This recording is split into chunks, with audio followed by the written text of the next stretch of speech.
Bonjour, la loi Allure du 24 mars 2012 concerne de très nombreux domaines dans l'immobilier. Il y a bien sûr les rapports entre les bailleurs et les locataires, mais il y a également beaucoup d'autres domaines qui sont concernés, notamment la réglementation relative à la transformation en saisonnier, en meublé de tourisme, également des dispositions à propos des copropriétés, des professions immobilières et également en matière d'urbanisme. Nous allons voir ces différents points dans quelques instants. Le fait d'affecter un logement qui jusque-là était à usage d'habitation principale à usage de location saisonnière, donc non plus aux habitants à l'année mais aux touristes, fait l'objet d'un encadrement, d'une réglementation. Alors cette réglementation ne porte pour l'instant que sur les communes de plus de 200 000 habitants ou bien des communes qui se trouvent en Île-de-France, dans les départements des Hauts-de-Seine, de Seine-Saint-Denis ou du Val-de-Marne. La loi Allure étend les cas où on doit obtenir une autorisation de la part du maire.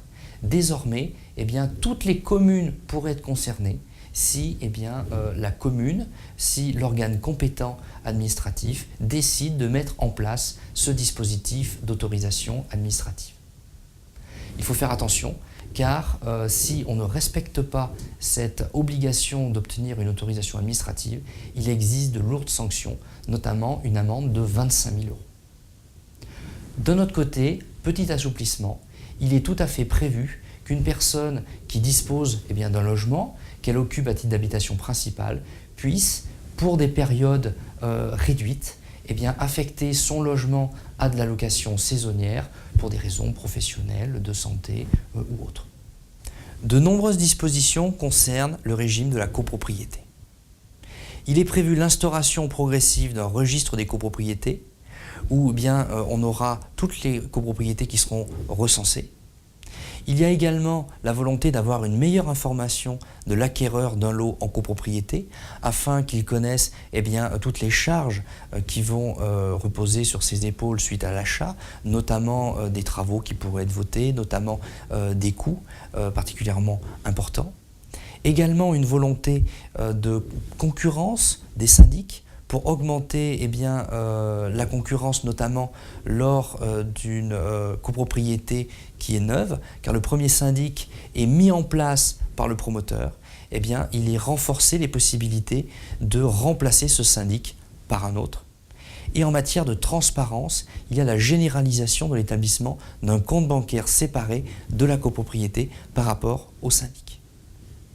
La loi Allure poursuit et amplifie les dispositions qui visent à limiter l'étalement urbain et pour pouvoir construire quand même un nombre satisfaisant de logements, en contrepartie, une densification des constructions sur les terrains qui sont constructibles. Ainsi, il y a par exemple une mesure pour éviter l'étalement urbain. Toutes les zones à urbaniser qui ne sont pas urbanisées dans les 9 ans redeviennent non constructibles. De l'autre côté, en faveur de la densification, il existait encore ce qu'on appelle le coefficient d'occupation des sols, dit COS. Cette notion est totalement abandonnée. Donc, nous allons avoir une limitation du nombre de terrains constructibles et les terrains qui seront constructibles pourront avoir beaucoup plus de logements, beaucoup plus de mètres carrés habitables. La loi Allure comporte de très nombreuses dispositions et parfois avec une application plus ou moins complexe. Donc si vous voulez avoir des détails, notamment par rapport à votre situation personnelle, n'hésitez pas à contacter votre conseiller. Je vous remercie.